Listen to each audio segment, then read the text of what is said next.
Good morning. It's a pleasure to be here, and I really wanted to pick up. I was really very impressed by the two esteemed speakers ahead of me, and what I found surprising is the themes that they've brought forth, I think will carry forward, but what I would like to do is take that and share some data that we have produced at the ADP Research Institute with our colleagues at the MIT Technology Review and the Center for Creative Leadership that help pick up on some of these themes around the future of work. But indeed, everything that we've heard today, and the reason why I think this is one of the most interesting times to be alive and one of the most interesting times to certainly be in human resources, is because the profound changes that happen affect not just us in our work lives, but us in our personal lives. And so what that does is, as we think about all of the changes that maybe we manage in meetings at work, but then we come home and we use our smartphones and we see how technology is changing how our children learn, we realize that we are all in this together. Everybody in this room, you, me, all of our careers and all of our lives and all of our families are wrapped up in it. And what I was really surprised to find is in our most recent work around the future of pay, that I'll share some details with you here in just a minute, actually the Asia and India numbers and statistics showed that family is a key driver for your talent and your associates, so the ones that you have and the ones that you're trying to obtain to help your companies be successful. So I think there's a theme that runs through this, and you'll see some data that I think you'll be able to take back to your companies to help you navigate this future as we all go through it. And so the way I always look at this is there's really kind of three factors that are buffeting us every single day, whether we're watching the news, whether we're at work, or whether we're on the way back and forth on the transit system and reading our phones. You'll see that there's external forces. Our companies all have goals that we're trying to do, and we all have individual career aspirations. We do, our employees do, and as HR leaders, how do we bring that forth so that we can all be successful? And how do we blend these forces that are buffeting you? Because as you'll see in just a minute, HR finds himself uniquely in the middle of this storm, and it's a challenging place to be. So the three bits of work that I'm going to share with you today come from three full reports around the evolution of work that we do at the ADP Research Institute. And for those of you not familiar with ADP, we're one of the world's largest human capital management payroll providers, globally headquartered in the US, but in Asia now for nearly 2 decades. And I began working on this project and helped design the initial research around the evolution of work back in 2015. So we've been taking a 10-year look at where we think at a human needs level, we all want our workplaces to show up and how we want to live at work and at home over the next 10 years. And so we measure this each year. And within Asia, we have statistical markets in China, India, Singapore, and Australia. So today I will share with you some India-specific data, given that we're here. We also worked with our colleagues at CCL, the Center for Creative Leadership, to produce a report that was debuted in Singapore in October around the future fluent Asian leader.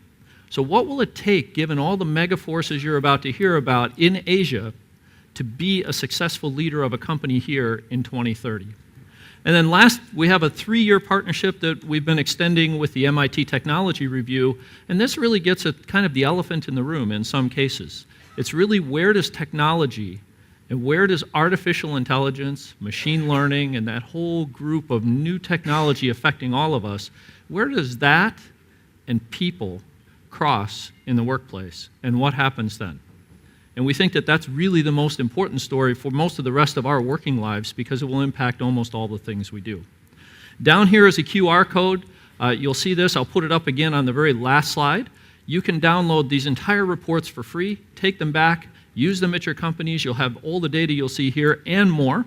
And that's part of our partnership with the HR community globally as ADP to help you and do core research and bring forward good numbers so that you can help guide your own success. Separately, if you miss it while it's on the screen here, as you go out to our stall, we have a little sign right on the front. You can capture it there and download them then. Okay, so into a couple of the bits of information here. Really, 8 megatrends are going to affect Asia. And while there's a lot of interesting facts, and as somebody who's been in strategy and marketing and has my MBA, I'm interested in most of these. Today we'll focus not so much on the rise of Asia, changing demographics, deteriorating sustainability, which we kind of heard about and we'll all have to deal with. Urbanization is certainly huge here in India, China, and other places. But let's just focus on the evolving future of work. And so what do we know that the sub-trends are that are really going to drive some of the futures as we go through here? And you'll see that within that single mega trend, there's actually 6 things that you as HR leaders are probably going to be dealing with. So we have values alignment, and you can see here that Asian millennials, 83% of them, would be interested in a new job if their company was not matching kind of their core values. You'll see up in the upper top, human-technology interplay. It gets at the core research that we've been doing with MIT. And recently, you'll see there that many of ASEAN's biggest economies are going to be impacted in this. I think an India-specific example is around agile team structures, where we see that there, people have announced that the changes in organizations, the flatness, the broadness, the amount of people that we manage is also changing. And so you as HR actually get in the middle of most of these. These are all probably familiar topics at many of your firms. I know we at ADP are going through, as many companies are, a digital transformation. And so that means changes in organization, changes in team structures, changes in how we're developed. That's meant new bosses for me. So I've had changes in actual direct reporting lines up to 3 times in 18 months now. And so as a regular associate, which we all are, right? We're leaders, but at the same time, we also work at all the companies that we're at. How do you deal with all that change? How do you manage that? How do you keep your career on track? How do you stay relevant? And this is where I think this becomes a very personal conversation, whether you're using it to guide other departments where you work through some of these changes to things like flexible workplaces, delivering on increased diversity, but at the same time, you yourself are kind of changing, staying relevant, upgrading your own skills so that in this changing world, you can personally succeed. Because as we'll see in just a minute, it's important to you and your families as well. And that showed up a lot in the data. Just a little bit on the technology. So I know you'll hear a lot about technology from different providers. The thing that I would say in our most recent work, this was just published in December, so this is brand new. It's the first of 3 other reports. We'll have reports on AI and ethics, AI and human capital. They'll all be coming out over the next 3 months with the MIT Technology Review. But here, really, the reason that that's so interesting in Asia is because technology is here.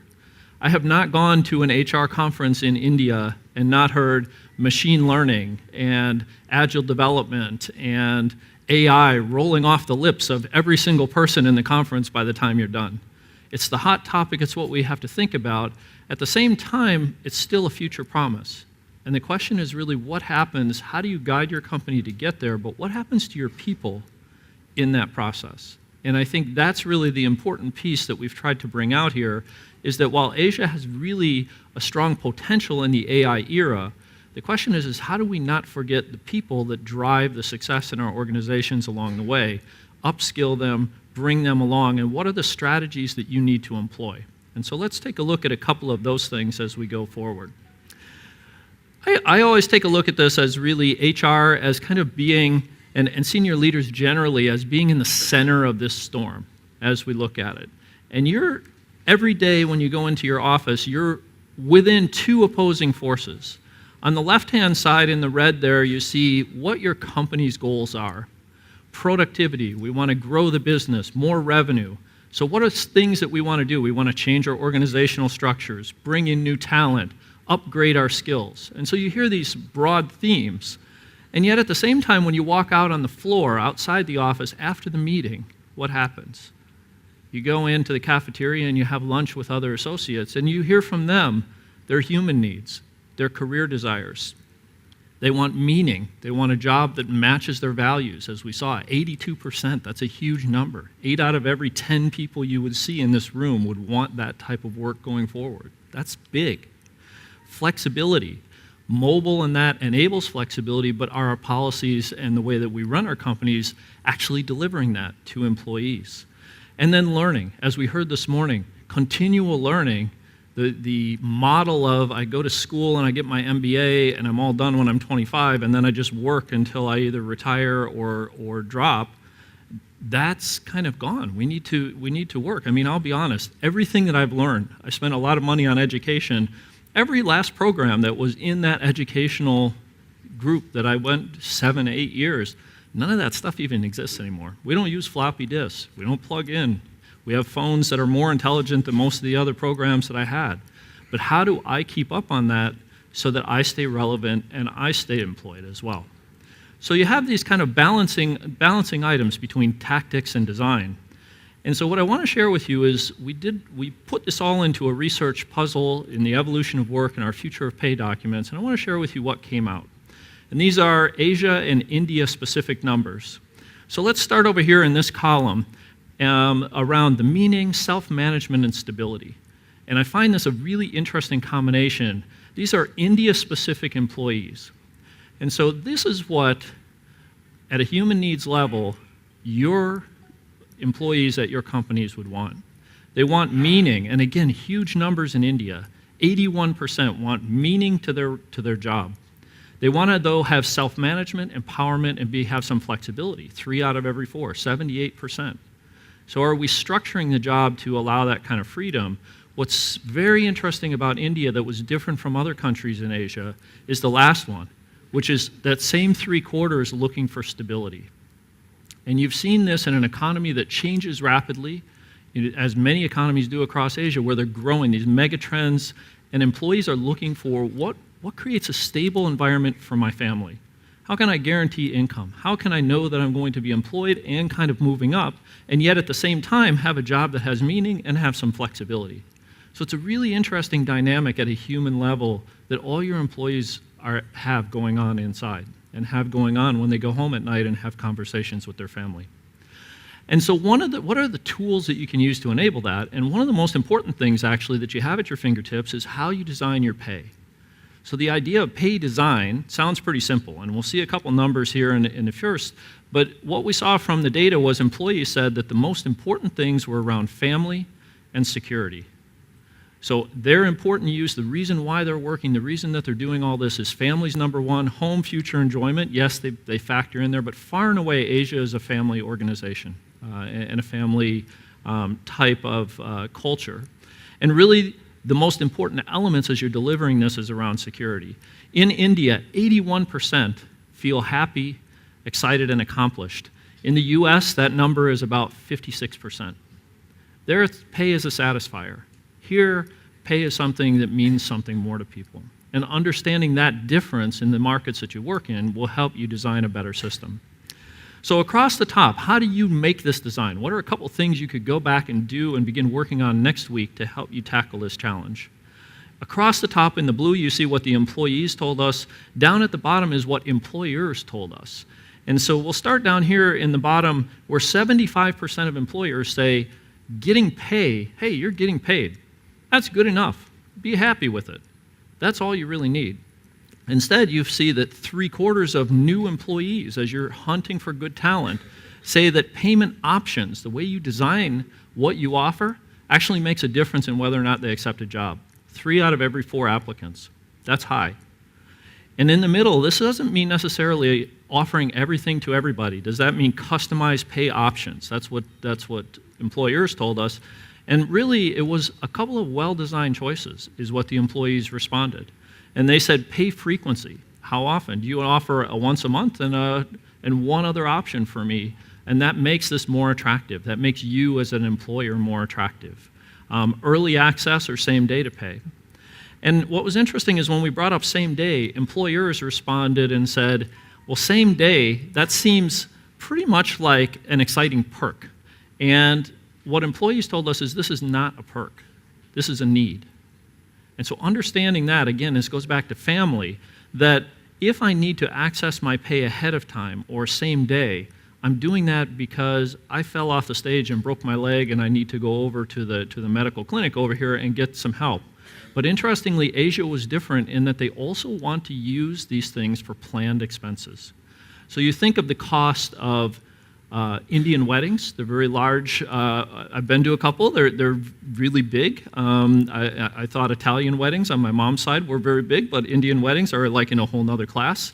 And the cost of doing that and providing for that is something that your employees actually would access pay earlier for. So adding one simple option like this now all of a sudden provides them something that they can bring to their family, that makes their life better, that ties their work life to their home life, but it also makes your company a great place to work for them. And that's what's really, when you think about HR and what you think about you're trying to do and all the business challenges you have, and what's really interesting is this doesn't just revolve around children. In every other region of the world that we surveyed, this family notion was tied to, if I have kids, I respond the same way. Once my kids have left and they've gone to school and they've left home, then I go back to being a single person. Not in Asia. Here, the fact that you spend money in Singapore after you graduate and your payday is mom's payday. So mom will text message you. I'm out with dinner on Friday night with friends and I get their parents texting them saying, hey, I know you got paid today, but I didn't see that you've transferred over using Payla into my account, so that mom also got paid too. And that's just the culture. That's expected. And they're okay with that. But how does your pay system allow for that to happen in an automated, well-designed system so that you're meeting these needs? And so I think just understanding the people at the people level is really critical. And so last, as we go through just a couple quick items here, again, what you can do over the next couple of days to begin thinking about this is really what kind of choice do you offer? Most people get direct deposit directly into their account. In Asia, in India, in China, 93% say, hey, I'm willing to consider something different. This digital world, younger employees, as they look at this, can you put this into my digital wallet? Can you give me other types of options other than traditional pay? And it doesn't have to be everything, but just one or two selected items begins to make a difference in your company. They use this for planned expenses as well as unplanned, and certainly in India, this is viewed as both healthcare as well as positive for wellness. So again, that early access to pay is used for real human needs that we all see, and I think that fits in perfectly with what our two speakers were talking about. I just want to finish up with, I'm going to skip this next slide, but I just wanted to show you this really quick because this is on the performance side. So this is India-specific data again that I think gives you a sense of, as you're managing pay, what's a tool you can use on your talent side? So I wanted to leave you with one of those too. So this is really, over here you see attracting new employees, first day on the job, what do you do for onboarding and what do you do for top retention? The light blue is employees, the bottom is what employers are doing now. And the key here is really thinking about alignment. So when you see the top 5 things over here to attract a new employee include company reputation, career development, financial performance, and that's what you're offering, that's great alignment. But when you see other things in there like flexible schedule, remember, go back to the core research where it showed that ability to self-manage, 78%. So 3 out of every 4 are looking for that, and that shows up in the attracting new employees. And so again, here, starting the new job, you can see that there's pretty good alignment, but there's a few things around meeting with senior leaders, understanding and feeling on day one, I have a place at this organization and there's a place to go at this organization, is critical.